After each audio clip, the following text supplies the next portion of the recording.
Welcome, welcome, welcome everyone to this first episode of the new realities of disclosure and cosmic awakening. I'm Alan Steinfeld and my co-host Debra Giusti. Making contact. Yes, and we're going to show a little clip here of what that means and what this program's all about. So here we go with the clip. So this is what we have in store for us this week and the next couple of weeks. From deep, deep in outer space to planet Earth, to the red rocks of Sedona, to our online community here, comes a time, a message, a special series on making contact. There is no better time for making contact. I'm George Norrie, host of the national radio show Coast to Coast AM. Alan Steinfeld has put together a well-conceived collection that covers it all. Thanks, George, for that introduction. This is Alan Steinfeld, the editor and author of Making Contact, which is a collection of writings of the best and brightest people in the field of ufology. I'm putting together a special series of some of these fantastic contributors to my book. People like Whitley Strieber, Linda Moulton Howe, Carolyn Cory, Nick Pope, JJ and Desiree Hurtak, Adam Apollo, the alien lady Mary Rodwell, and such contactees as Marina, Seren, and Kamora Jones and the art of Kamora Jones, plus some very special surprises in the field. Please join me for this fantastic series of dialogues as I dive deeper into anything I've done before. For more information and for a complete description of the 5-week course, go to makingcontactseries.com. George, any final comments? The contributions of all these people help to give insight into the multifaceted intentions of the phenomena, because making contact presents the opportunity for us to prepare to meet advanced civilizations. Someday, somehow in the future, the conflicts that have plagued our species for eons will come to an end. And by making contact, we will take our rightful place among the stars. The Making Contact series is presented by Alan Steinfeld and New Realities, Debra Giusti and the Global Peace Tribe, in association with Neil Gar, Portal to Ascension, and Star Family Wisdom. Join us for this online series, Making Contact, the new realities of disclosure and cosmic awakening, Thursdays beginning May 19th from 5 p.m. to 7 p.m. Pacific Time. To find out more and to sign up, go to makingcontactseries.com. See you there. Great. Well, welcome. Obviously, everyone here has already signed up. Debra, why don't you do the introductions?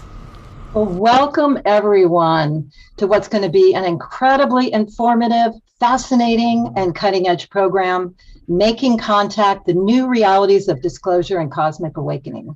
And you're definitely in the right place at the right time if you're with us live right now, or you're watching this replay to explore the latest information of what's currently being revealed in terms of UFO disclosure, but more important, to go beyond acknowledging that they're present and to deeply understand and experience our true relationship with galactic civilizations.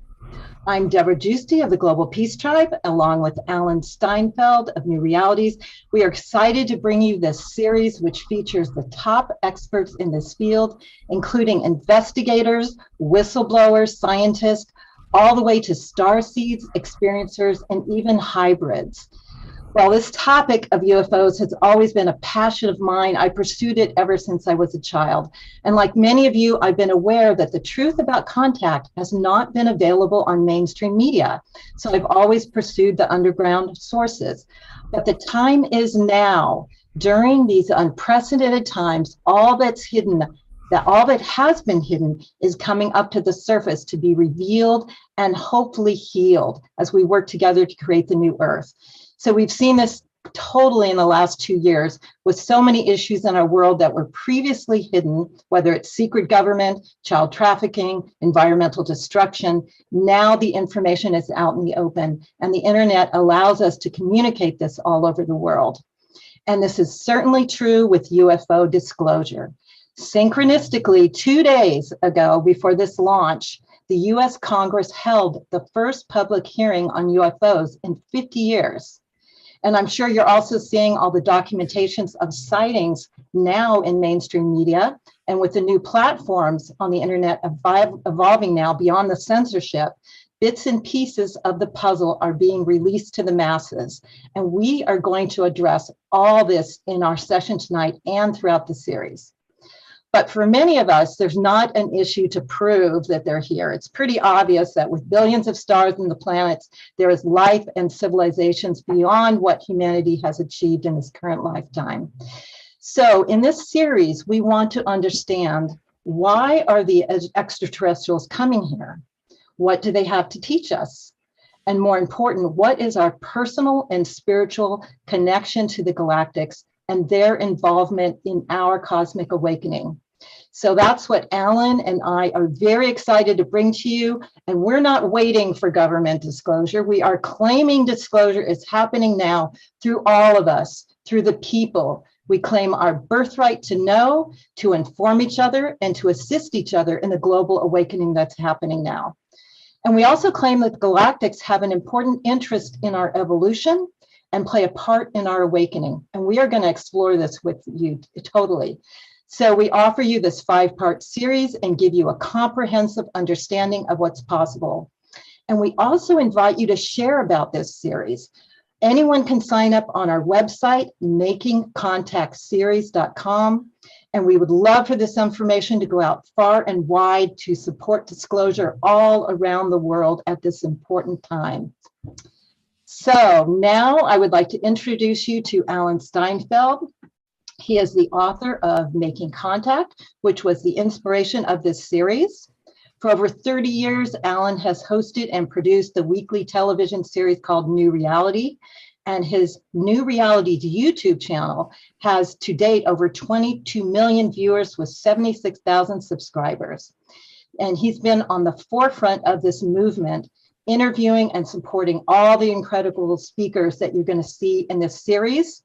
And he's been an incredible partner in this series. And I would definitely share that, Alan, we have a soul contract to bring this to the world tonight. So welcome, Alan Steinfeld. Thank you, Debra. I have to say, it has been an incredible process working with you. You are on top of the spiritual pulse of our time. And we, not just spiritually, but the UFO phenomena is about all of us waking up to another level of who we are as human beings. This book, Making Contact, is a collection of 11 different essays. And I'm so happy 3 of those authors are here today, including Nick Pope, who kicks off the series in this book by grounding it in real world disclosure. So we're going to be getting to that, but I just want to welcome everyone here because there's at least 1,000 people who signed up for this, and this proves to me and all of us here, this is a worldwide movement. This is a movement up to us to bring out the truth. We cannot rely on government. Obviously, by what we saw on Tuesday, for people who saw it, it was a lot of jargon. They showed like one little clip of a craft that was barely visible. I don't know what they're expecting us to believe. It just gives our movement more fuel to come forward with a deeper truth. So we are at the threshold of a new time. And for me, and I know JJ and Desiree and Nick, this is a moment we've been waiting for. So we're all in this together. You know, I like to quote Martin Luther King, who said, "We may have all come here on a different ship, but now we're all in the same boat. And we're waiting for that ship to arrive, that new ship." But anyway, here we are at a moment in history, and this is why me and Debra have decided to do this event right now. And it just so happened that there were these congressional hearings just 2 days ago, and we're going to talk to the guy who's really on top of what's going on with the disclosure movement. I'll just introduce Nick Pope, and then I'll go, after Nick presents, we'll talk to my friends, Doctors JJ and Desiree Hurtak, about the sort of the cosmic origins. But for Nick, I'm really happy he's here because, like I said, he kicked off the book with the first chapter about why governments don't tell us and what they will tell us. So maybe we'll go a little deeper into that today. But Nick Pope worked as a civilian employee for the UK Ministry of Defence for 21 years. And for much of the early 90s, he posted to a division where his duties were to research and investigate the UFO phenomena, to assess the defense, national security, and flight safety implications. After having taken early retirement, he returned to the program to declassify and release most of the MOD, Ministry of Defense, UFO files, many of which he wrote himself. He now lives in the United States since 2012. He works as a broadcaster journalist. He's currently hosting and moderating on an ancient alien tour, but recently he's been on NBC, CNN, Fox News. He's been all over the news because we are at a moment in time where if they're not going to tell us what's going on, we need people like Nick to tell us what's going on. So Nick, what is going on? What did we see the other day? And what can we hope to see in the future? Thanks for being here. Well, thank you very much indeed, Alan. And thank you also, Debra. Thank you, Doctors JJ and Desiree Hurtak. And most important of all, thank you to the audience, to everyone who's either watching this live or later on catch up. So what I'm going to do, I have about 20 minutes, and I'm going to spend most of that really giving, I suppose, an overview of Tuesday's congressional hearings, just a little bit of background and my personal take on things. And hopefully, I don't claim any sort of universal insight into this, but having run a small UAP or UFO program myself, that terminology is now used interchangeably. Hopefully I can bring something of an insider's perspective to what happened on Tuesday. So I think the first and most important thing by way of introduction is to, a lot of people will say, well, why did this hearing happen? And the reason, there are a number of reasons for it. In one sense, it's a culmination of a process which has been going on for about 4.5 years, which started on December 16th, 2017, when the New York Times published the story about the existence of ATIP, Advanced Aerospace Threat Identification Program, a program still shrouded in mystery and dogged by some controversies for sure. The true nature of the program and its outputs are still being debated. But it's important to say that the Department of Defense have acknowledged, after some initial flip-flopping, but they have now acknowledged that part of what ATIP did was look at UFOs. So I don't think that's disputed. And with that revelation of the existence of ATIP came acknowledgement that there had been some cases where US military jets had encountered these objects. You've all seen, I'm sure, if not, they're freely available on the internet. Those three, well, there are more than three, but the three best known videos of US Navy jets chasing UFOs. I suppose the iconic case is still the 2004 Tic Tac UFO involving the USS Nimitz. And few quotes for me, by the way, encapsulate the sense of awe and wonder better than Commander David Fravor, the one of the F-18 Super Hornet pilots who encountered the Tic Tac. And he said, I don't know what it was, but I want to fly one. So when you have, I mean, these top guns don't impress easily, but when one of these top guns sees something like that, experiences it, speeds, maneuvers, accelerations that frankly run rings around our own aircraft, including the one he was flying, then sure, you pick up and you pay attention. So all those events were like a line of dominoes falling. The existence of ATIP, the US Navy videos, a number of pilots and radar operators coming forward to talk about this, some of the intelligence community personnel who had been involved in some of these programs, the UAP task force, classified briefings in Congress, the list goes on and on.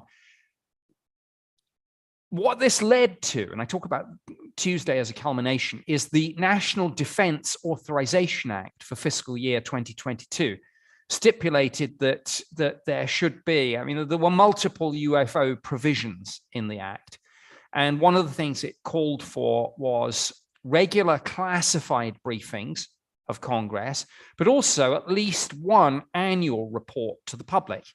Now, we had a preliminary assessment, if people remember, last June, when the Office of the Director of National Intelligence published a 9-page unclassified summary. Again, none of this is in dispute. You know, if those of you who've been involved in this subject for a while will know that almost every previous occasion where there've been videos of pilots chasing UFOs, documents purporting to be government documents, people have challenged it, and rightly so. It's always good to ask questions, but this is 100% verified. Everything that I'm talking about can be seen on the Department of Defense website, the Office of the Director of National Intelligence website. It's all up there. It's all confirmed as genuine. They don't necessarily profess to know what it is, but it's out there and it's official. So multiple UFO, UAP provisions in the Defense Appropriation Act. And so one of the people who felt most strongly about this was Congressman Andre Carson. And so on Tuesday, the so-called C3 subcommittee of the House Intelligence Committee had this hearing. And C3 basically is counterterrorism, counterintelligence, and counterproliferation. So it's a very important cutting edge, quite technology based in its way, subcommittee of the Intelligence Committee. And I should say that, by the way, the intelligence committees and the armed services committees in both the Senate and the House have been involved. But Congressman Andre Carson said, right, let's get down to business. Part of what makes this so important is that the American people deserve some answers. And indeed, the people of the world deserve some answers, because the United States, for whatever reason, is in the spotlight with this issue right now. It's certainly not the only nation in the game, but being in the spotlight, some degree of leadership is called for. So Representative Carson said, I want public hearings, because accountability and transparency is a key part of what we should be trying to achieve with this, because people feel very strongly about this. They're passionate. You've only got to see the reaction in the last 2 days, and it feels like I've just been running from interview to interview on this, and I hope people have caught some of them. And those of you that didn't catch the hearing itself, of course, please, make some time, make a coffee, whatever you like, and just sit back and watch it and make of it what you may. Some standouts for me. I don't want to spend my time just giving a description of what happened, because I hope a lot of you have already seen it, and I hope that those that haven't will go and see it. But I just want to pick out a couple of quotes and a couple of things that I think were very important, and give some personal views. The two people, by the way, who were leading the briefing were Ronald Moultrie, Undersecretary of Defense for Intelligence and Security, and Scott Bray, Deputy Director of Naval Intelligence. And I thought one of the most amusing moments was when Ronald Moultrie confessed that he was actually something of a science fiction fan and had been to conventions at time. And he said, but I don't necessarily dress up for them. And one of the Congress people kind of shot back and said, well, I'm not sure that not necessarily dressing up puts the matter beyond dispute. But I guess that's congressional humor for you.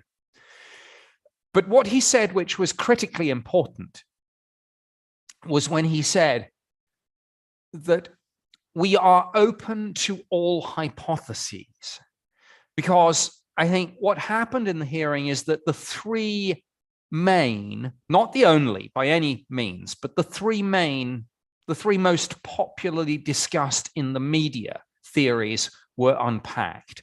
Theory number one, this is our own technology. This is some sort of US black program tag, maybe being blind tested by one part of the military by another, all so highly classified and deeply compartmentalized that the US government has effectively been chasing its tail for the last 4.5 years on this. Theory number two, that it's adversary technology, adversary drones, China, Russia, whoever it might be. Theory number three, of course, the one that's captured the media and the public imagination, is that it's extraterrestrial. So it was very, very important. Look, they don't necessarily want all the hue and cry that comes with this. So if they were able to eliminate that option now and take it off the table, and if they were able to defuse all this interest, they would like nothing better, because for all the talk of openness and accountability, the sorts of people that run these intelligence programs, it's a nightmare for them to suddenly have something like this where not only are there public hearings, but I mean, how many people in the general public had really even heard of the C3 subcommittee of the House Intelligence Committee before all this? But now everyone's going, oh, what do those people do? That's not what they want. So if they could have eliminated this by saying, look, let me just start with a statement to make it abundantly clear, even if we're not entirely sure what's going on, we know this isn't extraterrestrial. They did not make that statement. They could not make that statement. All hypotheses are still in play. And they've been looking at this. Bear in mind, they've been looking at it quite long and hard now with resources and capabilities that would stagger most people, whether it's satellites, whether it's air defense network with its sophisticated radar systems, whether it's forward-looking infrared cameras mounted on some of these jets, whatever it is. And one of the most important points that came up in the hearing was that none of this hangs on a single thread. It's not as if we are just talking about pilot sightings or some strange blips on a radar. It's everything happening at once. Pilots seeing things simultaneously being tracked on radar, simultaneously being filmed. Also showing up on electro-optical, on weapon seeker, and sometimes, this was in the ODNI report published last June, it also came out on Tuesday, some of this is putting out radio frequency energy. Right. I went into some of that in chapter 1 of Alan's book for those that want a deeper dive into some of that. But this is very important point of all this, because some people say, oh, couldn't this just be some I don't know, exotic atmospheric plasma phenomena? Could it be a system error? Could it be a glitch on the radar? When they start telling you in the C3 briefing that this is the sort of RF energy being put out is what you would expect to see if someone was trying to jam you, trying to jam your systems. So what that says, and this was confirmed, is that the assessment is that most of the things that they're looking at are judged to be solid objects, and there is a technology deployed there, and clearly where there's a technology, there is an intelligence directing that technology. One of the questions from one of the congressional representatives was, well, have you tried to communicate? Even if you send out a blast saying, hey, this is the United States, you're in our airspace, who are you, what do you want? Does the reply come back in Chinese? Does it come back in Russian? Does it come back in Romulan? Or something? Or more likely, does it come back in pure math? I don't know. I don't know. But look, the fact that those questions are now being freely asked means, I think, that the gloves are off. And I suppose the downside of some of this was that quite a lot, they don't like to do this because it makes people even more suspicious. But when, for example, there was a question about, well, wait a minute, we read in the media, not just about these things in the atmosphere, but we read about this so-called transmedium travel and things being detected underwater. And the response to that was, I think we'll take that in the closed session that follows this open public hearing. Right. And several times, for those of you who've seen it, you'll recall they said, we'll take that into the classified section, please. So a lot obviously happened after the cameras were switched off. One very interesting piece, I thought, was the queuing up of the video. They didn't select the most interesting video they had, not by a long chalk. Right. They actually, I think, picked arguably the least exciting. And if you're wondering if there's a reason for that, absolutely there is. What you want to do when you're running something like this is you want to show your weakest material, your most prosaic stuff. So, because you don't want, as I mentioned earlier, you don't want this under the spotlight. So you want people looking at that and saying, well, wait a minute, that's just a camera artifact, or that's just a mylar balloon. So it was very interesting that they didn't really do a deep dive into Tic Tac, Go Fast, and Gimbal, though they were briefly referenced. But essentially, 5 minutes of the hearing was taken up with frankly, something taken from the cockpit by a pilot who grabbed his cell phone out of his pocket and shot some fairly unremarkable footage. Why didn't they show the best stuff? Same reason why when the Ministry of Defense declassified and released its files, they made a great point of, there was a lot of anticipation about a particular UFO photograph. Now, the photograph, they say, went missing, but what they did show was a fuzzy, blurry, indistinct, black and white photocopy of a viewfoil of the original picture. So by the time it was released, it was about third or fourth generation. And of course, they say, oh, this is the picture everyone's been talking about. And everyone says, well, that's not very remarkable. That's exactly what they want you to say. So, look, these people are career intelligence officers. They do this for a living. And some of what was said was about saying the right things, about openness and accountability. But some of what happened was absolutely about these people trying to drive the narrative and steer the conversation. A couple of final observations, one more point, and then I'll hand over. But, one thing that I thought was very positive was when the briefer said, we do want to find out what we're dealing with, and we are not the only player in this. So we undertake to get together with the other people who do have,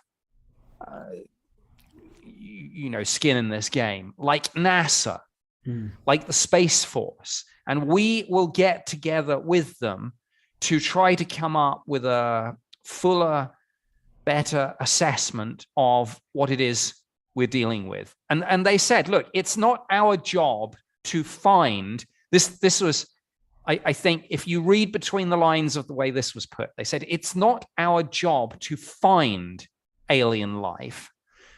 And I'm paraphrasing, but if it is found, maybe by some of these other people like NASA, if it is found, it is our job to say, is there or isn't there a threat here to the United States? So I know that doesn't necessarily play well with some of the more spiritual people, but it is what it is. And I'm just, I guess, saying that that's how people in government view that. Right. Coming off that subject for a moment, I just want to, I think Alan and Debra and I and we were just briefly discussing this before the event started. One other interesting thing, Alan asked me about the recent release of 1,500 pages of UFO-related documentation. And I had said, it's a big story, but a lot of that material has been out previously. What the Defense Intelligence Agency did with that release was that they were effectively saying, look, this is a consolidation of a lot of previous Freedom of Information Act requests, but now we want to put it in one place. And where they put it was in the DIA's electronic reading room. And they put it up under the heading UAP, Unidentified Aerial Phenomena. Within about 3 or 4 hours, it had been removed from the website. And it transpired, the reason for that was that the DOD, as the parent agency of DIA, objected to it having been posted under the title UAP, because they said, while we acknowledge that ATIP did look at UAP data, we still stick to our position. It was not primarily a UAP program. So it was put up, it was taken down, it's now back up again, but essentially under the title ATIP. I'm just going to show that while you're talking. Okay. That headline of these Freedom of Information Act and what they were showing us, which is kind of negative and putting people in a kind of fearful position. But go ahead, Nick, keep going. Yeah. Why that's important is that it shows that not everyone who has responsibility for this subject within the US government, the military, and the intelligence agencies, not everyone is on the same song sheet here. There are differences of opinion about the true nature of the phenomenon, and there are differences in opinion in how to handle the phenomenon and how much or how little to tell the public. And I think that's where I want to end my opening presentation, by saying, look, it's not cut and dried. There are different opinions here, and moving forward, expect, they don't want to be too public about their disagreements for obvious reasons. But if you read between the lines, you will see the tensions are there. That's why that anecdote is so important, because it illustrates they're not speaking with a single voice here. What can we expect moving forward? More congressional action on this, obviously, more holding the DOD and the intelligence community to account, and more of a push for that joined up response that I was talking about. Not just the military, but the intelligence community, NASA, Space Force, FBI, Homeland Security, and others too. And long overdue, the scientific community, people people like the Galileo Project, perhaps run by Professor Avi Loeb at Harvard. So interesting times for sure. Tuesday was an important step. There are many more important steps ahead. Thank you very much. Well, thank you, Nick. A few things just to touch up on, like it's not just Congress coming forward. There seems to be worldwide increase in sightings around the globe. So that's one thing that is also pushing this envelope forward. There's something else I want to ask you about. This is a tweet. Can you see that? No, you can't see that tweet. There's a tweet by Adam Schiff of the, let me see, does that come up? No, that doesn't come up there. Anyway, there's a tweet by Schiff that talks about how he wanted transparency. And Adam Schiff, if everyone knows, is part of one of the intelligence committees. And obviously, we didn't get transparency at all. So, Nick, and maybe JJ and Desiree could jump in, who's making the decisions about how, certainly not the guys we saw on Tuesday. They're just probably fall guys. So who's pulling the strings behind the scenes? Well, on Tuesday's hearing, I think the answer to that question is very clear. SecDef.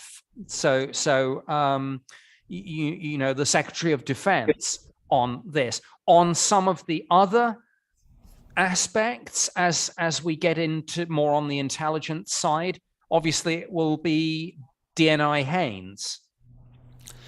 And what is their investment? Are they want to cover the secret? Haynes actually mentioned the word extraterrestrial. How invested in your opinion, do they want to keep it secret, or are they slowly leaking it out because they're obviously not coming out with it all at once? So what's your opinion? Well, I think it goes back to what I was saying about they're not speaking with one voice. Frankly, Alan, they're in a little bit of a mess at the moment. And I think there are, I don't want to overstate this, but I think it is fair to say that there are factions. And when you talk to Danny Sheehan, I don't know that he's going to be able to say much about Lou Elizondo's complaint to the Inspector General because that investigation and things is still going on. But if he can maybe say something about it, I think the fact that there is a complaint like that is illustrative of this factional fighting that I'm alluding to. And I think, frankly, they're a little bit stuck at the moment, but something else that's at the back of their mind, I guarantee, is this. James Webb Space Telescope is now out there. And I think it's really, really focused people's minds on, look, the moment they point that thing in the right place, if there is something like a Dyson sphere orbiting a nearby star system, it's going to be game over. And I think it's a realization that something like that is possible that's causing some of these people to say, hey, look, we want to be ahead of the narrative here. We don't want to be reacting. So maybe let's try and put ourselves in the driving seat. But as I say, there are still factions, there are still disagreements, and expect some of that. And it's not, by the way, very important point, it's not party political. One of the great things about this is that it's bipartisan. My goodness, how few issues are there where you can get somebody like Marco Rubio on one side and Kirsten Gillibrand on the other, standing shoulder to shoulder, agreeing with each other that more should be done about this and people should be told more. Well, I'm just going to show that. I think I have it here. No, there. Do you see that? No, you don't see the clip. I'm trying to show you the Adam Schiff, but I'll get to that. I want to bring in Doctors JJ and Desiree Hurtak, but thank you, Nick, and stick around because there's a lot more to go into and unpack. And, you know, for people just finding out about this whole cover-up and disclosure, this is a story that's been in process for 75 years at least, and it's pretty exciting. It's like a Shakespearean drama where you think you're getting close to the end and people are coming forward and they're hiding the secret, and now more revelations are coming. So that's why I invited my friends, Doctors JJ and Desiree Hurtak, who have been in the investigation of this phenomena, well, for 49, 50 years, and they really have a handle on what are they covering up, what's really going on, and the big picture of cosmology. So, JJ, Desiree, what's your response to what Nick said, and what do you have to add? Well, I have to say, first of all, thank you, Debra, Alan, and Nick for having us all together.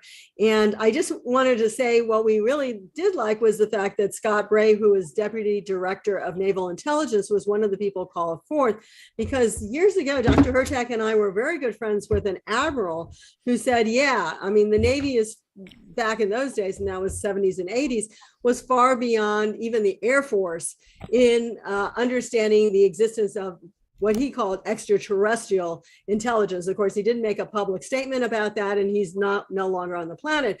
But bottom line, the Navy really, and we always said this in many, many talks that we gave over the past years, the Navy is really on top of it. Now, of course, it's gone out to the Space Force and the Air Force and other things like that. But I thought it was interesting that some of the very first talks publicly, like we just heard, had this naval director. And I applaud him, even though the pictures were not good, for being able to at least come forward and try to say they're doing something.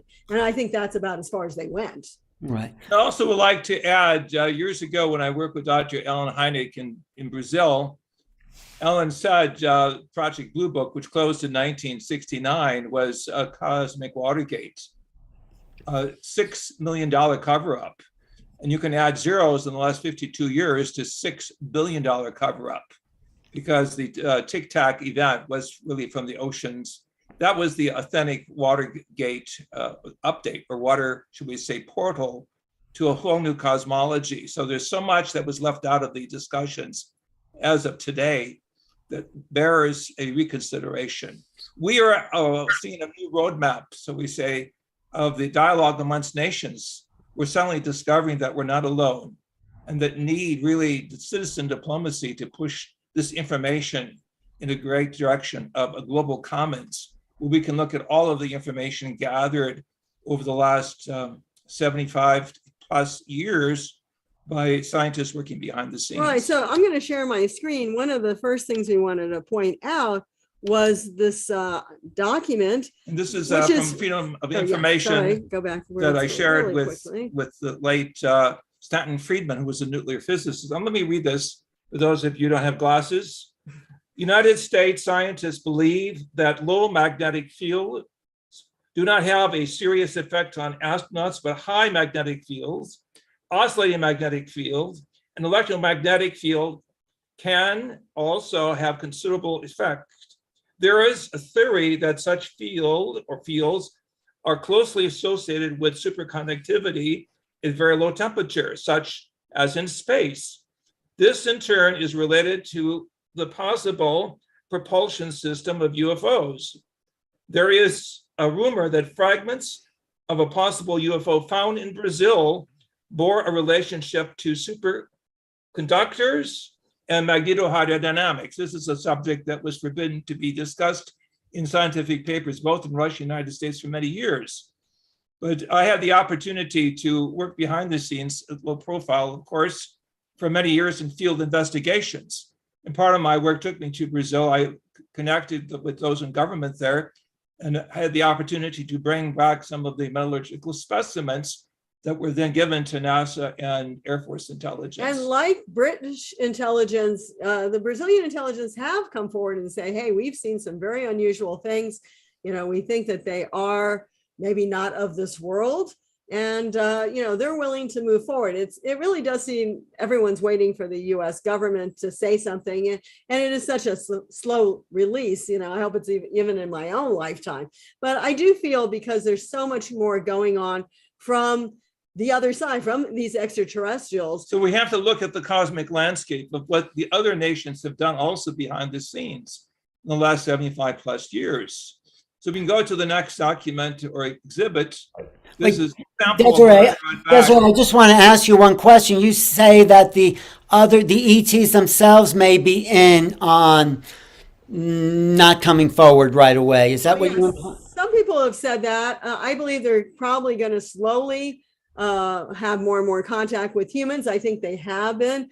But actually, Alan, as you've said many times, I think it comes from Stanton Friedman, that, why would these extraterrestrials want to work with people that are interested in tribal warfare?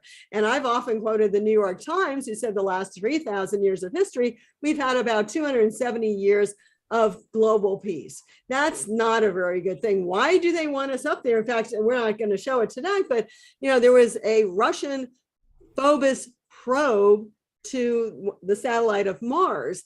And, some people say that it had some nuclear stuff in there. Or dual use technologies, the technical word. In 1989, it was intercepted. We have the actual pictures and film released from Russian authorities, which were not released in this country, but on Mexico City television back in 1989, showing that there's more to the story. Right. And so they really don't want certainly nuclear. We can see that with Bentwaters and many other things. They don't want any of that of us out there in space. And I think if we're willing to go beyond that, which many people have claimed to have said, including the movie, of The Day the Earth Stood Still, if we're willing to go beyond that, then maybe they will have better contact. Here's a sample. Dr. Hurtak had a medal sample. I brought this back to my colleague, Marcel Vogel, Dr. Marcel Vogel at IBM, noted scientist who developed the chemistry for the storage of information on the larger magnetic disk back in the 1970s and 80s. And Marcel looked at this and was intrigued by the interesting aspect of the metal you see on the right-hand side of the screen that has no molecular center. If you look on the left-hand side, the micrograph will show a high concentration of palladium and gold, very precious metals that you would not put in a large spaceship. But I have to say, going back to that 1,500 page report, and even what Nick just said about radio frequencies, a lot of the things coming from these technologies that we're seeing, now there's others that are beyond what most people have been able to really classify and see, but it's using technologies that are not completely distinct from our own reality. Radio frequencies being one, and I think that's why SETI, the search for extraterrestrial intelligence, is out there looking for the black hole and beyond. As a matter of fact, all these artifacts have gone down into a government black hole. But even this metal, and I think other people who have reported metals, have not found too many unusual metals that we haven't been able to detect. And of course, this is back in the 70s and 80s looking at this, but have found unusual structures of the metal. Like this had no molecular center, is what Marcel said about that. And that made it more unusual. So there was a lot of, I don't think when we're looking even at extraterrestrials, I say the most unusual thing about what people claim to see is that they kind of look like us. Well, that means our DNA code, which NASA has found, is completely out there in space. Adenine, guanine, uracil, thymine, they're all now been found out in space. Right. And Gary Nolan says that DNA is actually older than the planet itself. So. Correct. Which we would agree. And of course, a little alteration of that, even on this planet, can get pigs. So we work with the Russian physicist, Peter Garayev, and also with Russian scientists in Novosibirsk, who know that there is a larger active cosmology that we must gradually accept if we're going to be honest. But it doesn't take that much rearranging of our DNA code to have some unusual life forms. And, whether it's reptilians.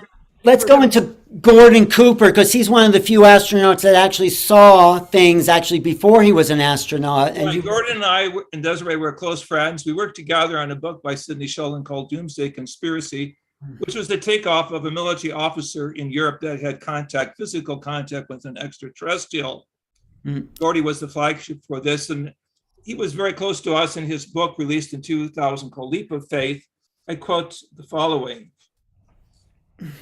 The first American president to answer a question at an official press conference about UFOs, following a rash of public sightings, President Harry Truman said on April 4th, 1950, quote, "I can assure you that flying saucers, given that they exist, are not constructed by any power on Earth," end of quote.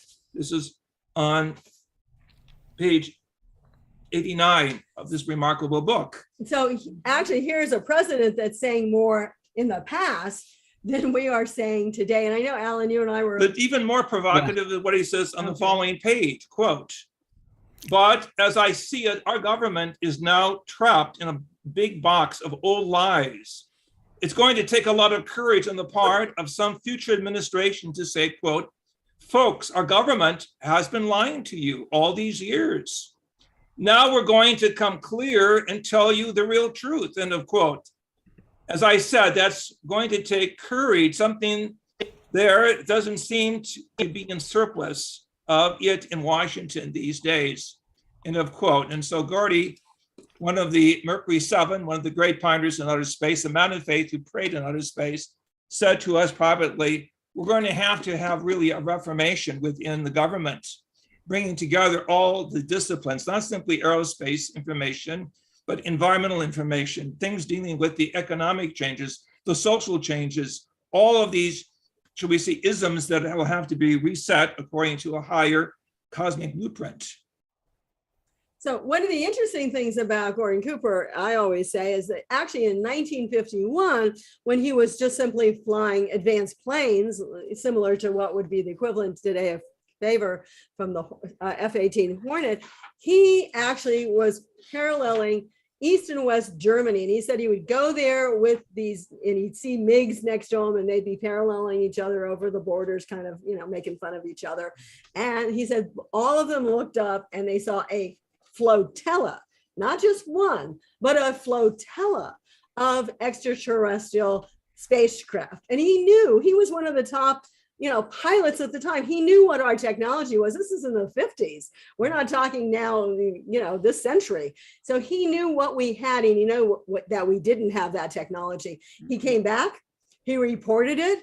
What did they do? Put him in a straitjacket? No, they made him an astronaut. And I say that really means the fact that there's those people behind some of these programs that knew extraterrestrials were there, were watching. And we even hear that from Buzz Aldrin. If you go back to his older stuff, he doesn't like to talk about it today, but he said the first time they went, really, which was the touchdown on the moon, they were followed by lights all the way there, not just locally. So, there's so many people that have made public statements about this that are very, very credible. And still, we get what we had on Tuesday, but it's a step forward. I agree with Nick. So it might be a step forward, but we haven't made much progress in really getting to the ET presence. We are just kind of fighting each other in a sense. So I know you have some interesting footage coming up that I want.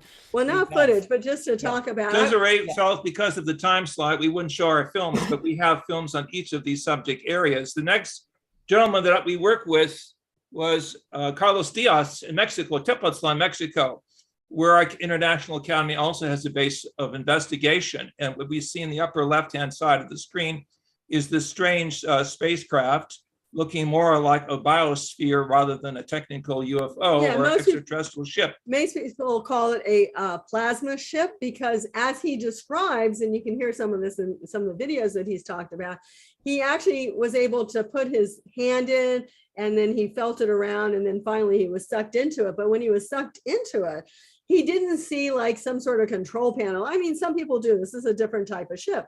But what he saw was everything was this kind of yellowish orange color.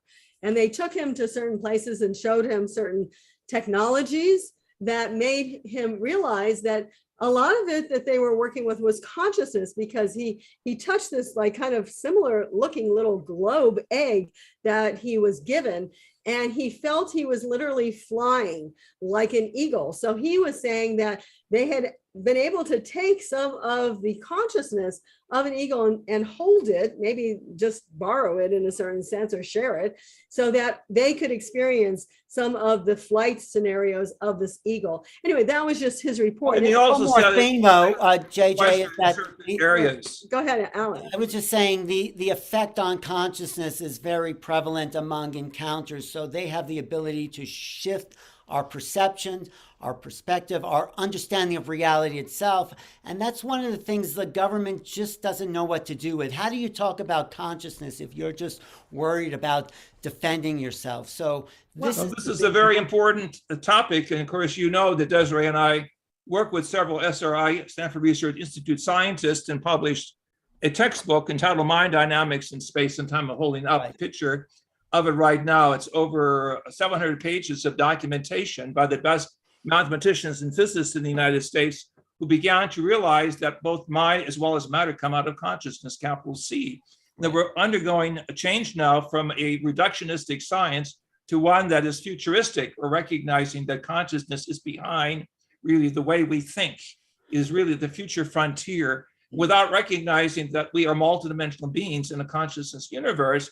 We have no opportunity to see the big screen of how there's interconnection between the micro and the macro. Well, one of the persons who did put that together was who we see here, George Van Tassel, who was one of the early contactees in the 50s, and he was directed to build this chamber called the Integratron when he was out at Giant Rock in Joshua Tree, Yucca Valley. And so we worked with George. We knew him back in the 60s and 70s. And we were very well acquainted with him. Of course, he was an aerospace engineer that worked with Howard Hughes. But I want to say something about that, because we've also worked with some scientists who have had contact in Silicon Valley. And Alan, as you know from your book, Making Contact, that even just seeing a UFO, there seems to be this quantum entanglement. And I think that's so interesting.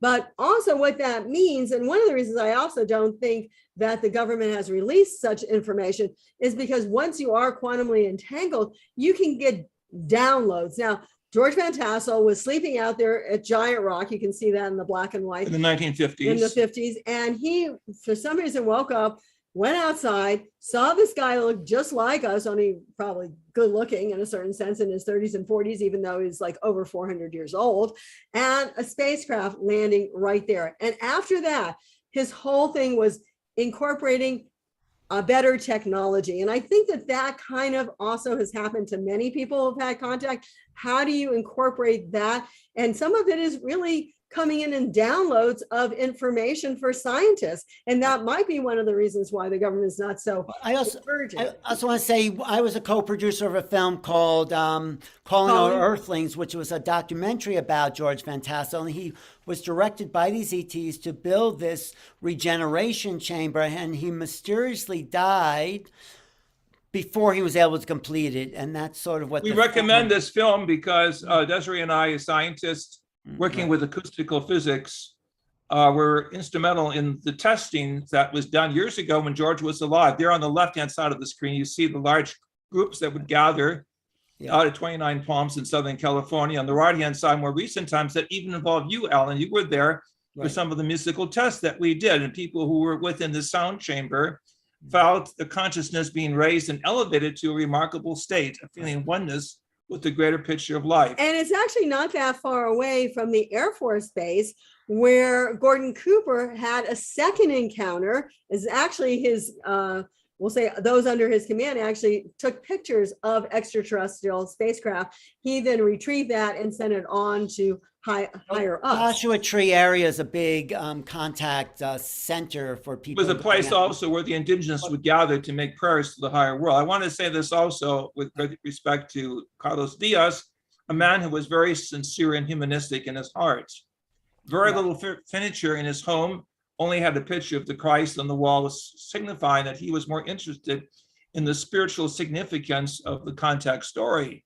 So we want to go on to Africa, because we want to include people from around the world. One of the other exciting areas that we worked in back in the 1980s and 90s was we spent time with Credo Mutwa, the great Zulu shaman, who was native in his theology, but also Christian in his theology. And so he uniquely combined both perspectives. And we had the opportunity to do a film that you see advertised on the right-hand side of the screen at War II International Film Awards, where Credo speaks of his own personal encounters with extraterrestrial life. Well, he actually had a classical abduction by these little beings, just what you'd hear at any conference. The Zulu medicine man had one of those typical encounters. There's more to it than that, because Credo went on to outline many different ET types. This will be in our new book entitled Image and Similitude, to look at these 82 species currently being entertained as, should we say, other possibilities of life. Right, he did some of the drawings for us of what he saw, and he had several encounters, and I think that's not uncommon. In fact, Alan, I don't know if you're having Travis Walton on, but one of the things is his main experience was profound, but it wasn't the only time he ever saw anything. So it tends to repeat itself, you know, and even sometimes goes into families. But he himself had several encounters. And he often said, you know, the people who were more modern, they were more in fear. The people who are more, we'll say, you know, people connected more with the earth in that sense and with ancient legends had a greater understanding. So I think, you know, that's why the indigenous people are actually. He also said his ancestors, or at least the African peoples of East Africa, had a unique cosmology of life once on Mars. And so one of the people we went to see, we introduced John Mack to was Credo Mutwa, and of course there were other people that brought him to South Africa. And the famous John Mack, psychiatrist from Harvard University. And of course, Danny Sheehan saved his job, because basically when John Mack started saying, hey, these people are really having experiences, like they wanted to get rid of his tenure. People don't know who John Mack is. He was a professor of psychiatry at Harvard University, and he started to look at people who claimed to have experience, and he validated their experience. He said these people are not crazy, and Harvard didn't like that. They wanted him to put some psychopathology on these people. He said, no, these people are just as normal as anyone else. And he said, what we have to do is change our worldview. So it's always going to be the naysayers who do not see the larger screen and connect the points of civilization. Yes. Mac's contributions are tremendous, and we want to thank you for including Mac in your book.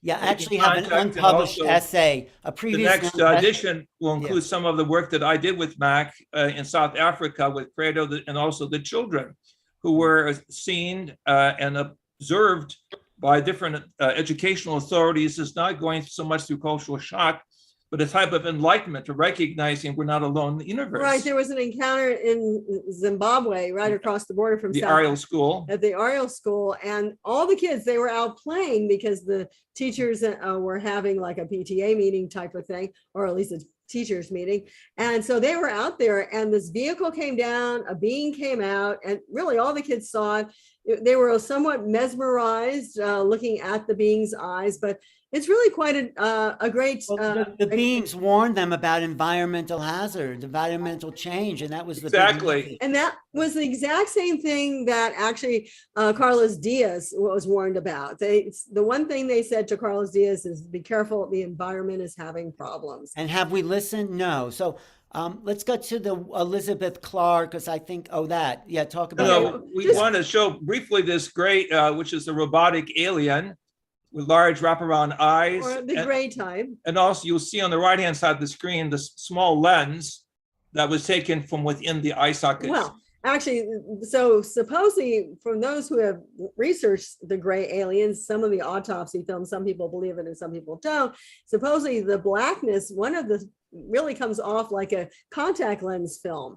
And supposedly, in addition to that, they helped give us the technology, if you listen to people like Colonel Corso, to help us do night viewing goggles, right, and other technologies like fiber optics. Now, there's a whole plethora, supposedly, of what they've helped us with. But I think probably the fiber optic and the night viewing goggles being miniaturized like you see here. This is one of our technologies. Well, this is in The Day After Roswell by Colonel Corso. He said a lot of our microchip technology came from the Roswell crash. And so here's your... Yeah. But this is perhaps the most important story for us in our world of research field investigations. The story of Elizabeth Clark, who was actually working with British intelligence during World War II, looking at German submarine possibilities. And she had a contact story in the 1950s, and we got to know her very well because she sat upon the gentleman that you see here in the portrait that we're holding on the screen on the left-hand side, came from a certain star system. The planet was called Metone.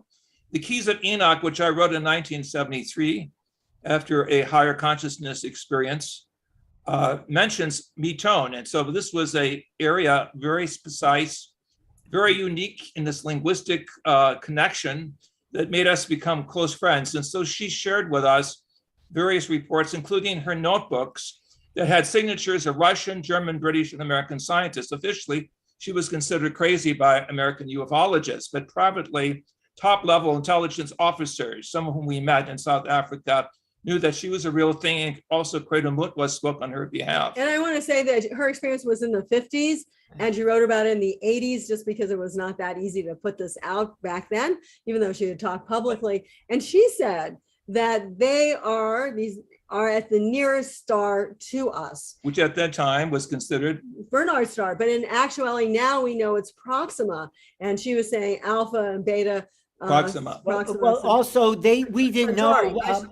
We didn't know it was a 3-star system, and she said it was a 3-star system before we actually discovered it being Alpha Centauri and Beta, and Proxima being 3 stars in one system. Isn't that exactly? So we want you to look at the face and recognize we are a part of cosmic civilizations, some of which look like us.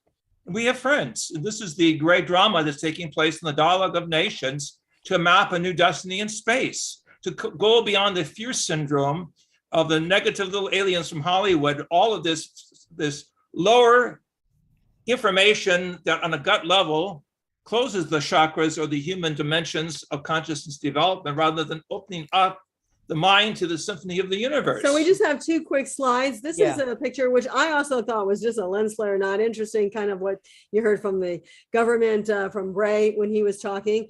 But actually, this was not night vision goggles. And Jaime Maussan, our good friend in Mexico, did research on this, and actually it spins. If you've ever seen the actual film footage on this, it actually spins around. And the date was this. And there was at least 4 different people who actually saw it. 2008. And it's over the Pentagon, isn't it? Yes, it's actually over the Pentagon at like 4 a.m. So we believe that, governments do know what's happening. Other people are starting to see it, realize it. More people are understanding it. And then just a final thing at the very end, and that is the fact that we also speak in your book. Let me just say that my book, central book, Keys of Enoch, speak of sacred geometries, pyramidal and pentagonal shaped geometries that will appear in the sky as a sign of a different language system. We would call it sacred geometry, a type of linguistic syntax in which we will be able to see how the different cultures of the world are being brought together on a higher level of meta-science. So also, we also this point that Desiree was making about it being an interdimensional phenomena. Yeah, Desiree. Right. So we also write in your book, and I have a picture of that making contact here, that in chapter 3, that it's not all just about extraterrestrials in our book. And in many people who have done the extra study as well, it's actually also about other dimensional intelligences. In fact, many of the ones maybe that we see today are really 5th dimensional intelligence coming into the 3rd/4th dimension, or other frequencies of intelligence. You can look at them as other dimensions or other frequencies. And we would put also the contact of extracelestials, which we consider like avatar type beings that have maybe been here, but have not bothered coming back as they've kind of gone on to other realities, but are still helping our planet, and ultra terrestrials intelligence, which are really much more powerful, divine. And we've gone beyond physical evolution. Completely. That's where I want to bring Nick Pope back into the discussion a little bit. Thank you, Doctors JJ and Desiree Hurtak. Nick, in the book Skinwalkers at the Pentagon, I'm sure you're familiar with it, they were first researching a kind of multiple dimensional effect when the government went in there, or a paranormal, which implies multidimensionality. How much do you feel this is part of the phenomena from the MOD days that you were involved with? Well, I think it's always dangerous to try and put labels, definitive labels on these things, because I think so much of it, despite the best efforts of some exceptionally smart people, so much of it may be forever, or at least for the foreseeable future, beyond our capacity to understand. So we should always remember that when we talk about things like aliens, ghosts, angels, demons, these are just words that come from our own cultural background, belief systems, etc. But yeah, it is very interesting. If you read that book, it's clear that the genesis of a lot of ATIP and or SAP, and there's still, obviously, as I mentioned, debates going on about the nature of those programs. Were they separate programs? Were they different aspects of the same program, et cetera, et cetera?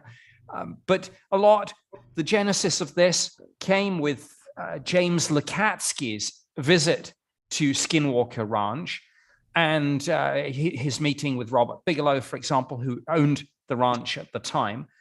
And it's clearly stated that he believes that when he was at the ranch, he had an experience. He cited a weird sort of translucent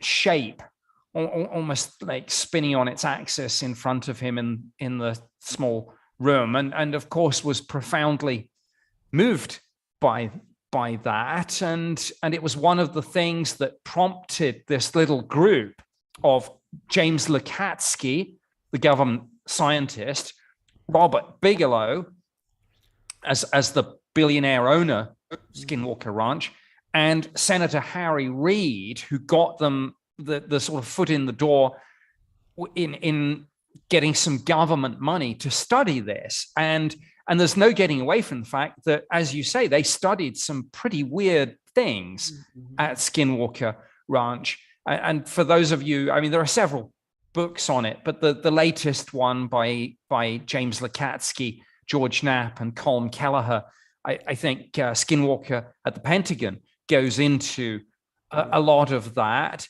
Right. And subsequently, Lou Elizondo, of course, does feature in that book, as does Chris Mellon.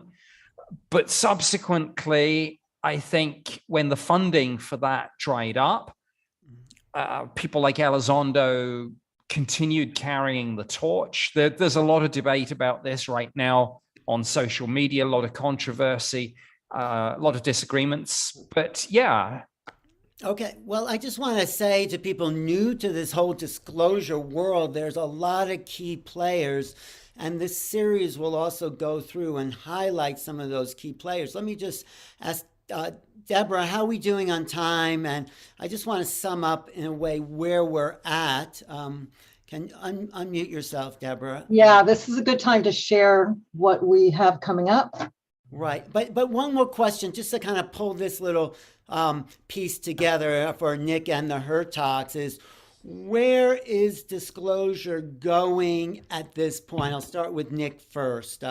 What do we have to look forward to with government unveilings? Well, like I said, more congressional hearings, and some of those will be obviously the regular classified reports that were mandated in the Defense Authorization Act. But I'm sure, building on what happened on Tuesday, many congressional representatives, people like Mike Gallagher, who read into the record, and this was extraordinary, he read into the record the Wilson memo. I doubt that we'll have time to do a deep dive into that, but just the fact that Representative Gallagher said, I want this, I'm reading it into the record. Admiral Wilson admitted some top secret information about the presence of aliens that was recorded by Eric Davis.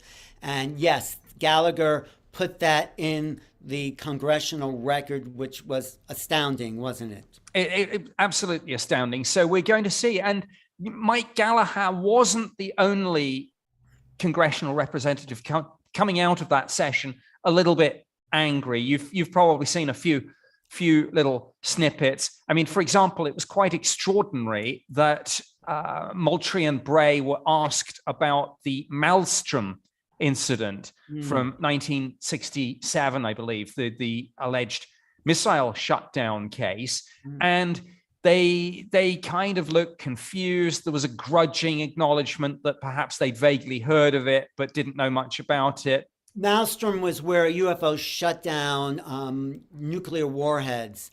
And we're going to have a little clip of Danny Sheehan talking about that. But I guess my big question is, how close or far are we from mentioning or getting the A word out that, yes, we're not alone? And What's your estimate on that, Nick? And I'll ask. Oh, I wouldn't like to put a date on it, but I would look to the big science projects like James Webb Space Telescope, like the Square Kilometer Array Radio Telescope, when that's finished, perhaps at the end of the decade, as being either the discoverer of something or the enabler for this. Good point. Good point. Actually, I wanted to tell people asking questions. We're going to take questions at the end of the session, and hopefully we'll have enough time for all of them. Okay. Thank you, Nick. Doctors Hurtak, when do you think we'll get the full-on disclosure we're not alone in the universe? We know that already, and it's a public movement. It's a people's movement. But when will we get the official word? It's sort of like the church saying that we're not the center of the universe. So, this is a $64 million question. I was participating at the first disclosure conference back in 1995. With John Mack. With John Mack and others from throughout the world. And the diplomatic community was not ready for that information at that time. But I believe there's a surge forward in terms of the global interest in the subject. And I wrote a book called Negotiating with Other Worlds, where I said it's important to show the cosmic others that we are peacemakers, that we agree with the UN Charter that we are not going to put missiles and weapons of mass destruction out of space. Unfortunately, this nullifies what we believe one of the Russian missions to Phobos. We want to show ourselves that we are mature enough to make this great transition from humankind into space kind. It may take several decades. It may be sooner than that, according to our indigenous friends here in Arizona and other parts of Africa and South America, who believe the galactic community is coming closer to visible contact, because we have not heard the cry of Mother Earth, and we're dying. And the information from the United Nations and what we have seen at the South Pole, the rapid melt 10 times faster than mathematics suggested in 1976, shows us we're going to have to bootstrap some very important decisions to bring out a new sociology and psychology to go along with the technology and science of the extraterrestrial hypothesis. And one can go so far as to say, I think some of the extraterrestrials are here to try to help us with our environmental problems, again, not only through technology, but maybe through their own technology, such as what I believe there was a sighting of an extraterrestrial spaceship over Fukushima shortly after. And there's a place called, I think it's Tucha in Argentina, that constantly, it's a nuclear power plant, but it constantly has leakages. And all of the declassified CI reports in 1976, they referred to nuclear weapon sites from Maine to Montana, visited on a high level. So we know that the cosmic others want us to, should we say, stand back from what I want to call the technical drift towards self-destruction. And we've also supported a space treaty saying, let's not put any weapons at all into outer space. But that astronaut Edgar Mitchell was part of it. I just want to read: the need to ensure the use of outer space for peaceful purposes in accordance with Article 4 of the Outer Space Treaty, that is the UN treaty, remains relevant with the preferred interpretation of the concept of quote unquote peaceful and quote unquote non-military, instead of the municipal or the minimal non-aggressive terminology. So we are really at a standpoint between the spheres of making contact with our new self. This is the importance of your book, Alan. We must see ourselves as peacemakers at the edge of civilization, making this bridge to cosmic civilization. And then they will. I just want to say the people who go out and do Close Encounter 5 meditations are putting out a feeling of love and openness. And those are the people that see it. Maybe I'll get John Martin on this program where he plays music to these spheres and send out love, and they appear to him all the time. So, okay, let's move on, but thank you. That's a good wrap. Stay there. And Debra, what do we have to look forward to now? Unmute, Debra. Yes. You're unmute. You're well, good. We've got more of this and much, much more. You guys, you were amazing. Thank you so much for enlightening us with what's happening now, and for your passion of being on this for so many years to help us with what's exploding now in terms of all this information. So thank you so much. And we've got a 5-part series coming up. And we're going to show you some clips of some of the amazing speakers that are going to be coming to you. This will begin June 2nd. So we've got another couple weeks. We're going to keep getting out the word of what's happening, and then we'll start June 2nd and go for 4 consistent Thursdays. And everything's on replay. So you can be with us live or you can join the replay. And so what we just heard from Nick Pope and Desiree and JJ Hurtak is a kind of parameters of the whole phenomena itself. This is what's coming up. Episode 1 is what we're doing now. Deep dive into government insiders. We're going to show who that is. Then we do a science of UAPs, UFOs, and then the secrets of the soul. Why are they really here? And then we finish with a starseed roundtable. So I'm going to show a little bit. This is part 2, and this is with Danny Sheehan, the people's lawyer, the person who's defended John Mack and a lot of public interest groups, and Steve Bassett, who's the only lobbyist in Washington who's fighting for UFO disclosure. So this is Danny Sheehan first, talking about this issue has numerous dimensions to it, a dozen of which come to mind very quickly. If these are not vehicles from, if we say, one of our adversaries, like Russia or China, however one might conceive of that, and they don't belong to the United States, they're not some ultra secret technology that's been somehow concealed from the rest of the militaries. From the perspective of the Defense Department, some potential threat in their peculiar perception of things. There's the old Sufi saying that when a pickpocket meets a saint, all he sees are his pockets, and so that if you're a military defense specialist, any vehicle coming into U.S. airspace that we define that hasn't been authorized to be there or gotten permission ahead of time to be there is viewed as a threat. That's just how they perceive things. In Lou Elizondo, the fellow who had been the head of the secret space program in the UFO investigation division of the Pentagon, has been quoted as saying, "Look, as a defense specialist, I have to kind of perceive this phenomenon as a potential threat. But if I take off my military hat and think of this just as a human being, it strikes me that this presents this extraordinary opportunity for our human family." I've been retained as legal counsel by Lou Elizondo, that he resigned from the United States Defense Department more or less in protest over the fact that people were not taking this seriously for some reason. He couldn't quite figure it out. That with all of these vehicles flying around, he had come to discover that UFOs have actually appeared over the top of U.S. and Minutemen missile silos, where you have a dozen nuclear missiles poised to be fired at the Soviet Union or China at any given moment. And the vehicles have turned off the nuclear missiles, rendered them useless, so they could not be used, but allowed them to be then turned back on after a brief demonstration of the capacity of the UFOs.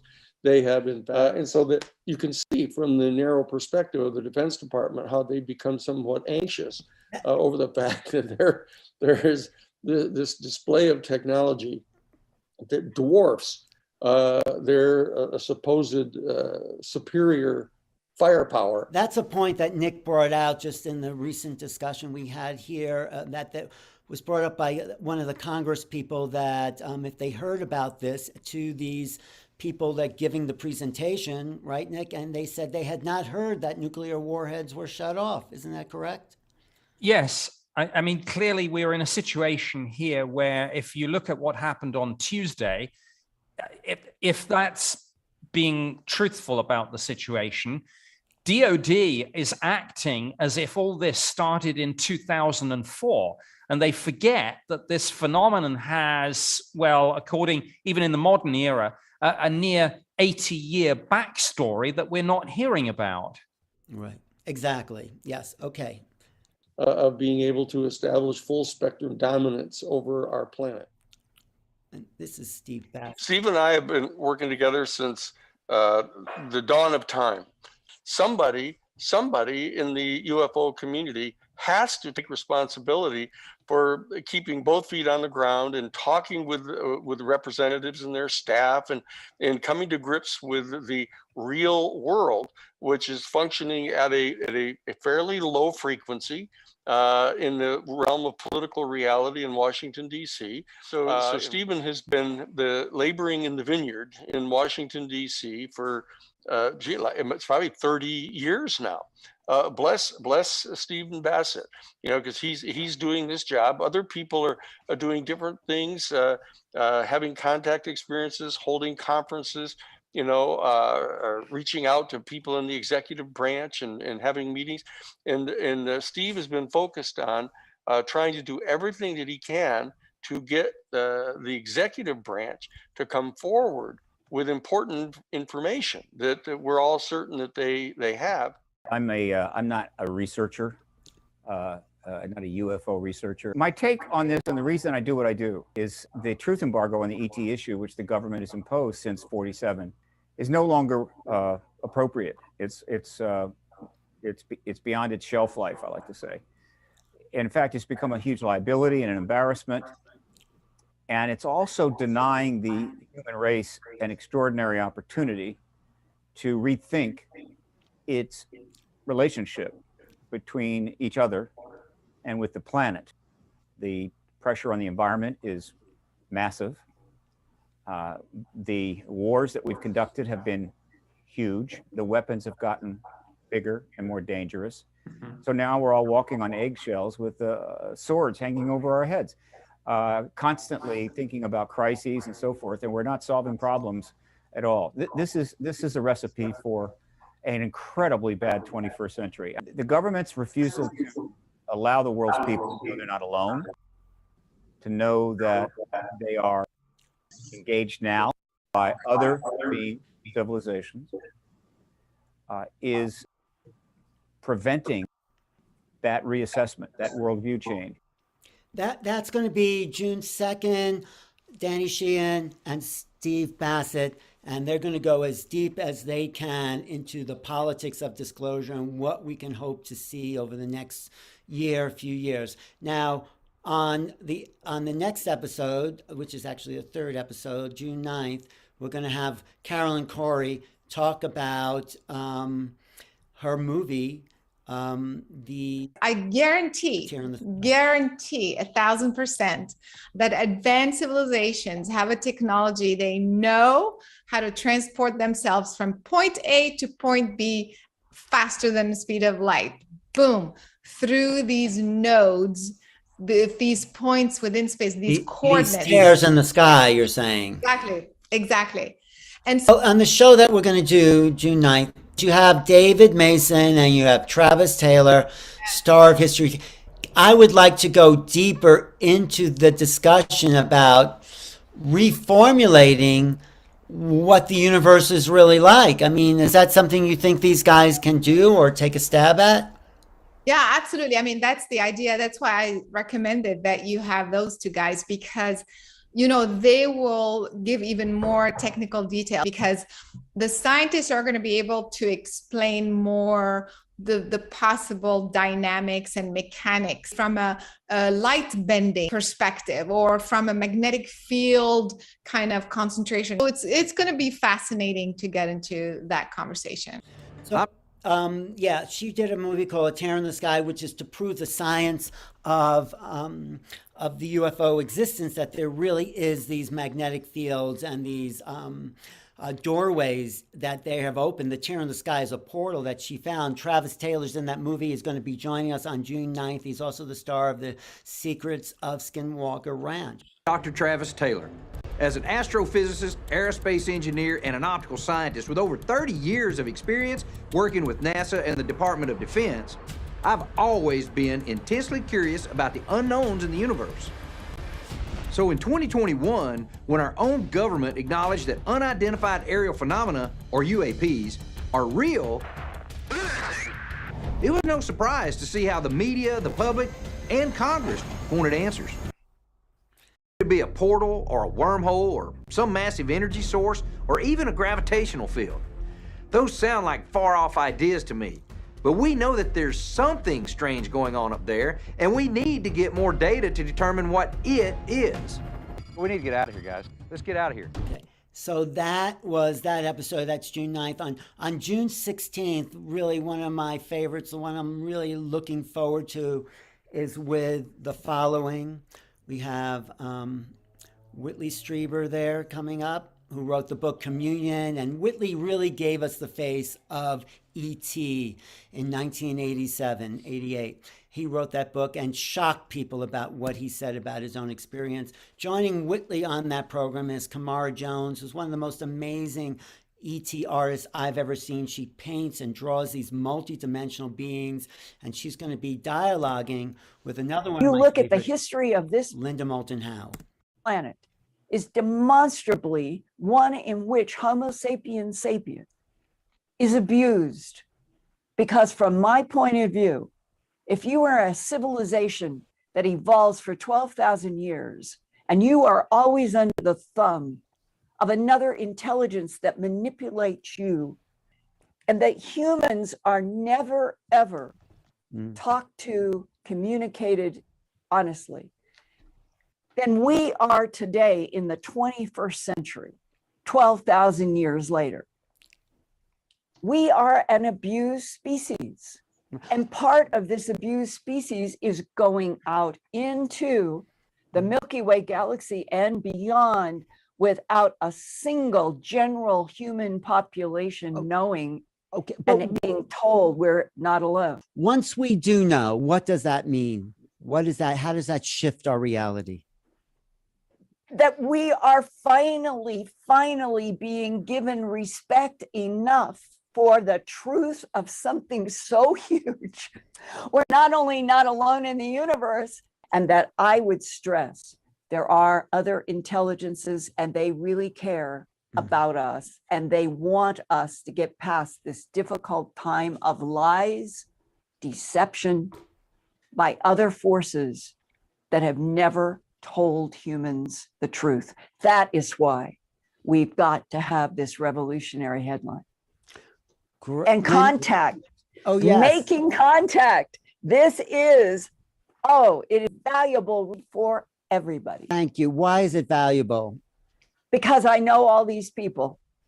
I know how difficult it is to get to facts, to get to a pattern in which it will help other human beings who have never, ever seen any of our other films, been to any of our conferences. We have got to start where the news on TV and radio and newspapers begin to understand and start reporting what I have been reporting for 42 years, feeling like I have been pushing a huge 1,000-pound boulder up a hill. Mm-hmm. We are at the point where it might finally reach the top. Once that boulder starts going, the whole planet changes in relationship to this universe and the understanding that there's probably an infinite number of universes, infinite number of timelines, infinite number of dimensions. And we could now solve those issues and move forward as a real intelligent civilization that's meeting these beings on an equal footing. That's what I feel. That would be my prayer. So, and then the last part of the last show we conclude with is the starseeds, hybrids, and human evolution. What's that really looking like? Anything you want to say about that, Debra? Definitely. This is going to be one of my favorite shows because it really takes us into what are we going to do with the galactics? What is our relationship? What is our spiritual relationship with them? And Mary Rodwell, she's been studying contactees for so many years. She's amazing. And she's going to give a lot of documentation of starseeds, especially the children that are coming in now that are connected. Adam Apollo, who claims himself as a starseed, is highly intelligent and understands all the alien races and who we are as starseeds that have come here to help this planet at this point. Right. And then one of my favorite new discoveries is Marina Seren. If you just look at her, she looks like she's from someplace else. She's very smart and very in touch. And she says she's coming into some conflict with what the gray aliens want to do with humans and with the hybrid sort of manufacturing. So she'll talk about her story of what it's like and some of the hardships she's had being a starseed. So that will conclude the series on June 23rd, of course. And this is, if you just go to this QR code, you can register there for the whole series. And we'll get back to that QR code. But so here we have the layout of the whole thing from Nick Pope, hardware, disclosure, and the Hurtak's interdimensionality. But I want to bring it all together into like a kind of cohesive understanding of our human future, because this is really what the theme is. This is why Debra is so excited, because she's been about ascension, about transformation. So I'll ask you, Nick, what does the future look like? It can't go on like this cat and mouse game of a little bit here, no, nothing. It's been happening for 75, 80 years. The jig is up, I think, isn't it? Well, as you say, it has been going on 75 or 80 years. And the pessimistic view is that it might continue to go on. But you know what? I suspect that this is an events-led field. And that's, in one sense, the great thing about this. You never know what suddenly and unexpectedly is going to burst upon us, hopefully in a good way, from out of left field. So we should never forget that it's events that drive this forward. So yes, we should all continue to research and investigate and lobby and things like that. But at the end of the day, a lot of this is out of our hands. It'll either happen or it won't. And I don't know how and what form it's going to take, but something, eventually every race comes to the finish line and something will push us over that line. But isn't something different now than it was, let's say, in 1969 when Project Blue? There's talk about what is different in this era. Well, I would say two things, maybe three things. Firstly, the technology. James Webb Square Kilometer Array, the Deep Space Network, et cetera, et cetera. Secondly, the internet and social media connects us all far more. No longer does something happen and you read about it a month later. The other thing, maybe the most important thing of all, the will has changed. People are now deciding. We have citizen scientists and citizen journalists, and I think people are not prepared anymore to just wait for the government to give them something. The view has flipped. Let's go and get it ourselves. Right. And thank you, Nick. And Doctors Hurtak, how does this look like it's going to unfold? Because you're already in the camp that has made contact on some level, and you're. Well, we've heard actually the voices have been recorded from pilots of the AT speaking in at least 3 different languages. This information ultimately will be released. It's not a surprise to us that contact is much closer, but contact means, as your book suggests, we must raise our consciousness and realize we're multidimensional beings. Our consciousness is local and non-local, as the Stanford Research Institute studies have shown. And so we are facing a brave new world, but that requires a sense of responsibility, a sense of balance between that part of the psyche that was traditionally spiritual / multidimensional, and that part of the psyche which was dominant scientific, or realm of, should we say, reductionistic science. So we see a marriage taking place with great writers like David in the Old Testament tells us in Psalm 51, there has to be a new spirit, a willing spirit, i.e. what Nick has just said, and a Holy Spirit coming together. This triple power was recognized by the great thinkers of East, West, North, and South. When we begin to see all of the disciplines involved with the new image of humanity as a collective, then we can move through the collective consciousness. Right, and I just want to add, what Linda Moulton Howe also talks about is it sometimes having contact with these extraterrestrials is not like you can sit down over coffee. Some of them are so advanced that it's a whole new technology. And I believe it, and I write about it in your book, Alan, that, contact is there and many people are having it and not even aware of it. And so that's extremely important as well. And I think that scares the pants off of the government. One, they have no control over it. Two, that, people are having downloads, as I call it, or information from this. Technology is advancing on different levels. Dr. Hurtak's book, Keys of Enoch, actually mentions that 2004.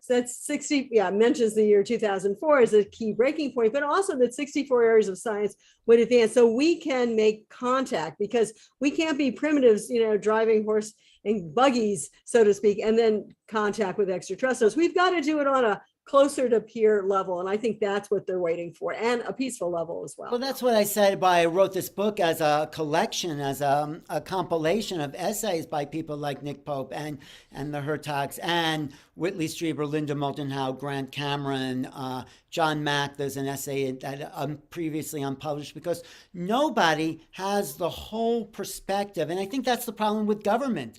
Nick, don't you? How do they explain something they don't understand? There's so many multiple facets, not just to the craft, but to the beings and people's experiences. Is that part of the problem that, the MOD had and what you think the U.S. government's having? Well, I'm tempted to say that's one of many problems that government has. It's certainly one of them for sure. Right. So where do we go from here? I think we have to lay it all out on the table, petition government, and that's why we're having Danny Sheehan and Steve Bassett on, because they are inside as much as anyone to push these people to open up the files. Let's see the bodies. Let's see the craft. And as a civilization, not just U.S., but a planetary civilization, to make sense of this. And like the subtitle of the book says, preparing for the new realities of extraterrestrial existence. And that's one more question I had. You had a question, Debra? Yeah. Well, I just wanted to say I want to address the cosmic awakening. Because I feel like the galactics are here at this time because Earth is going through a planetary ascension. This is a quickening that's happening. It's a raising of consciousness, and they are waiting for humanity to evolve and wake up so we can participate in the galactic universe with the Galactic Federation. This is all part of an evolution. Now, they can't come in and fix us and make us awaken. They can support us, they can be there, but it's us raising our consciousness, raising our frequency, raising our ability to not wage war, but to wage love and operate at a whole new level. So this is all part of a quickening and awakening that's happening now. And this is what our series is about, and we're here to communicate with. So that's why I love having you here. Besides all the other incredible stuff you do behind the scenes. We're going into Homo Galacticus. Yeah, we're going to be changing our consciousness, and it's going to be shocking, I think. I mean, I've seen vehicles, and, as logical as you can say, oh, I know that they exist, it's a shock. And the energy is very, very different from just, what you run by a car somewhere. But we have to go to a global commons through a university without walls approach. And here the work of all of the great minds and poets and musicians are all part of the new Renaissance. Well, that's my point, is that they are so different than us that we have to change our worldview and our perspective, because if they show up in our space, we'll react in fear. And I don't think they are here to for us to react in fear, but to meet them on an even playing field. So the more government comes out with this, the more he says, yes, this is the reality. We won't have the ontological shock that John Mack has talked about in his work. We'll have a reality that's more assimilatable into the fact that we're not alone in the universe. This is what Linda Moulton Howe has been pushing for nearly 50 years. So with that, let's just see if there's any questions that, do you see anything in the chat, Neil, Nick, that you would like that to address? One- it's all scrolling up so quickly. I know. I'll let you pick something out. Yeah, Alan's the best. The question I have that I didn't actually see here, if the government is so worried about national security, they recently in these hearings acknowledged that this is happening in other countries. So what's the national security? If this is happening to other countries, isn't that a contradiction? This is going on around the world and they know that. So who's threatening us? It's not other countries, and are we really being threatened? Or when they shut off our nuclear warheads, are they telling us there's something wrong with what we're doing? So what's your opinion, Nick? Well, I think it's very difficult we can only come at problems like that from an anthropocentric perspective. So, you know, while we might say, oh, well, they're sending us a message that we should do this or we shouldn't do that, that's frankly just our anthropocentric interpretation of it. I mean, that's not my particular field, but you mentioned the information sharing, which came up at the hearings. This was clearly a reference to the Five Eyes nations and the intelligence sharing that goes on between the United States, the United Kingdom, Canada, Australia, and New Zealand. And this has come up before in some aspects of this. So we know that there's intelligence sharing on this issue to some extent. And I think both Moultrie and Bray did say we are giving some information to allies and we are receiving some information from allies. What they didn't say, but they certainly implied, is that they are, you know, attempting to leverage information out of adversaries through all the usual spying means. Right. Well, that's one perspective. I think if this is happening around the world, there's no national security threat to us in particular but I think something else is a threat. The fact that the vibration of the world is changing and those that want to keep it at a lower level will have to give up their power. JJ, you're very much in tune with that. And Desiree, please add to that conversation. I was just going to say that I know you feel very strongly, Alan, and so do we, that if they wanted us dead, we'd be dead. And so obviously if they've been around for, it'll be 75 years with Roswell coming up and probably more before that. And I even think it goes even longer back, but let's just say 75, 80 years, you know, they have slowly initiated us into greater contact. And I think that's positive. And I think even the governments of the world holding back for various reasons are doing it, but still we are moving forward. I think that's the important thing. And they don't want us dead. I mean, there are, you know, sunburns, there are, we'll say in some cases, abductions. That's one of the things that Credo and we talked about a lot. There's not just one intelligence out there. I want to make sure that's very clear. I think it is for most of the people here, but there are different agendas for different intelligences. And that's an important reality to realize. And I think that's also really, you know, given a big problem to the government, because you can't just come out and say, oh yeah, these guys from the Pleiades or from Arcturus that are here visiting occasionally. The ancient Greek and Hebrew philosophers spoke of the psyche or psyche, the Hebrew word nephesh, the inner soul. That seems to be the, should we say, the theme behind the external phenomena that Linda and others have looked at. And we, in combination with leaders throughout the world, both in government as well as of the major religions, have, so we say, brought us into a realization that there is a gathering of the nations. Right. And maybe Linda will say this in your program, but she says that some of these other extraterrestrial intelligence, usually those that are quite different from ours, are intrigued by our soul, by our emotions, by our love, by our abilities, and that they don't have that. They're more clone-like intelligences. And of course, the clone intelligence can still have emotions, but these guys are less, you know, vibrational than we are. So there's this whole gamut. And I think that is a real problem, but also we seem to be surviving and growing. And I think contact is, I think, inevitable in the next, I would even say 5 to 10 I think it's inevitable too. I'll read just one question because there's so many by Susan Terry. How can we collaborate and shed a bright light that breaks through the media propaganda and shakes up the world? Is it possible there will be a split in dimensional levels of consciousness? I think we're seeing that, but what do you say, JJ?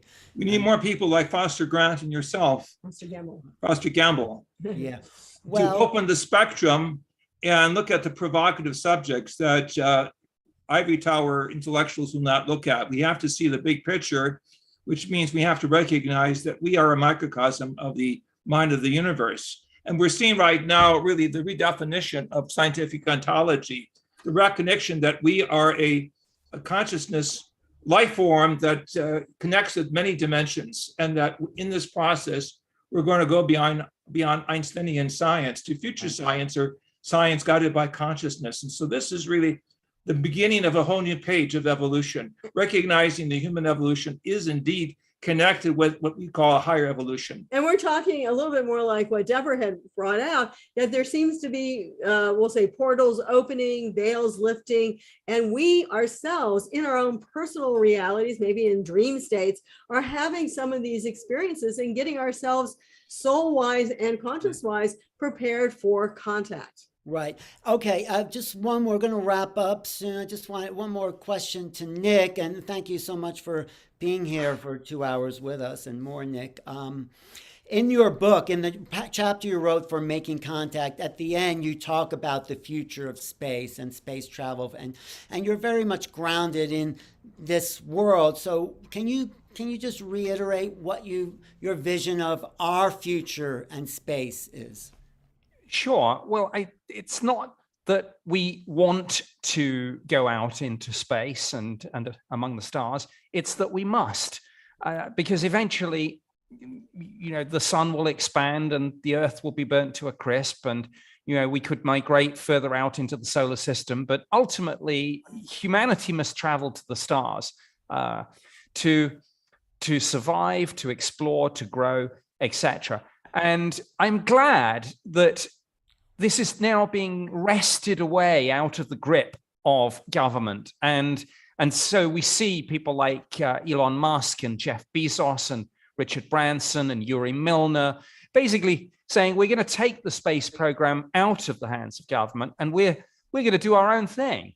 And more will follow it. It will be exactly like the early days of flight.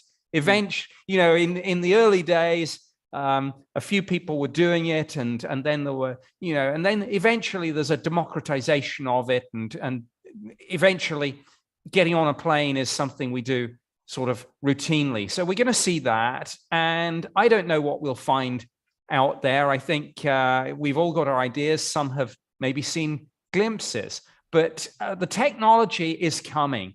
If you look even at the ATIP contract, you'll see that as part of that, they were studying everything that's needed maybe to get us there: anti-gravity, warp drive, wormholes, stargates. No longer science fiction, but things that you can read that theoretical physicists have been working on some of these programs. So our future, all our futures, is out there, and bring it on, bring it on.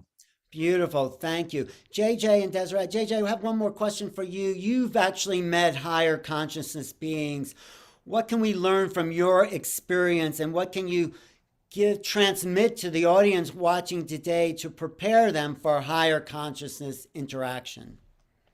Well, some of you know I've had telepathic communication, and I have, as a scientist as well as a philosopher in intellectual history, have looked at the milestones. And right now we're at a troublesome point of taking a great leap forward or backwards, the way we use our technology.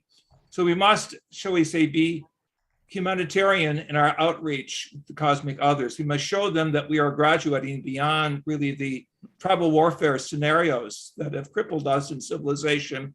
But we must be willing to write a new charter and realize that we are being inducted into what I believe a galactic family, where we'll become galactic citizens. Right. On a positive level, also continue with that, it's important to know that we really are not alone. And I don't mean that there's just beings flying around out there, that there are beings from Dr. Jack's actually had like a direct experience, we call it a Merkaba experience, but that he actually saw that these beings are here to help. Like I said, they may be even helping on our environmental level as much as they can. They're certainly helping our technological, and they're helping us consciously to grow, to be closer, to be part of them. They are not leaving us alone. We are not left completely. And that's so important to know and to feel and to understand, that there are beings out there, whether it's in the third dimension, the fifth dimension, the 24th dimension, other frequencies that are really trying to look after us and guide us and help us. We must have grace and gratitude to understand the glory of the divine source, or the source of all sources. That before the Big Bang, there is a consciousness, and we're beginning to discover a new science that will change really the whole spectrum of all of the disciplines. And we will graduate, I believe, in the gathering of all peoples of goodwill into a galactic society. Part of our cosmic cousins. Yeah. Well, that's where you and Nick agree. It's time for graduation, and this has been a great introduction. Debra, can you believe that was 2 hours? I'm so engaged, and I'm so excited about this level of conversation where we can really dissect it in an intelligent way and from many different perspectives. So I'm excited about what's coming up on this series, because this just opened the door. It's just a tear in the sky, as Carol and Cory would say, into what's coming. So what do you have to say to conclude, Debra? Well, this was amazing. I knew it would be. We have much more coming. Mm-hmm. You're going to be receiving your replay tomorrow. We'll notify you on email that the replay is here. Please sign up for the whole series. This supports us going forward. It's going to be amazing. And replays will be really easily available. So you don't always have to be here live, but it's certainly fun. So please sign up. And definitely want to thank our sponsors, Portal to Ascension, an amazing online program of the most cutting edge programs. Portaltoascension.org will have the producer of that series that is online with us at the June 2nd program. Yes. And also Star Family Wisdom, another podcast that's really amazing. They are helping us to bring you this program. Very but please also, people. Yeah, I'm just saying. Please also spread the word, because we want this information to get out far and wide. MakingContactSeries.com. People can sign up and get the free replay. It's going to be on there. If they sign up, the replay is going to be available there, and then they have a choice to sign up for the series if they want. But we're making this program free to everyone. So please spread the word, makingcontactseries.com, and that will help us get out farther, because we are disclosure. And you can hold your phone up to this QR code and it'll take you right to the link as well. But you're right, we are disclosure because it is a people's movement. Obviously, what we saw on Tuesday is like, they're not opening their mouths. They're not going to tell us the truth. There is no transparency. This is up to all of us. So all the comments, the chat has been recorded. It's all valuable. Everything that everyone has said here tonight and all the people that we'll be seeing are adding to this momentum. And even though it doesn't look like we got to the finish line on Tuesday, the race continues and we are off and running, all of us. So thank you, Nick Pope. Oh, Nick, you have some stuff coming up, right? Do you want to just talk about it? Oh, well, I was just going to very briefly mention that it's my honor and privilege at the moment to be hosting and moderating Ancient Aliens Live Project Earth. We've done 2 live dates already. We have 2 more coming up this weekend, one in Akron, Ohio, the next in Milwaukee. And we hope to announce many further dates all around the United States soon. So watch this space, Ancient Aliens Live.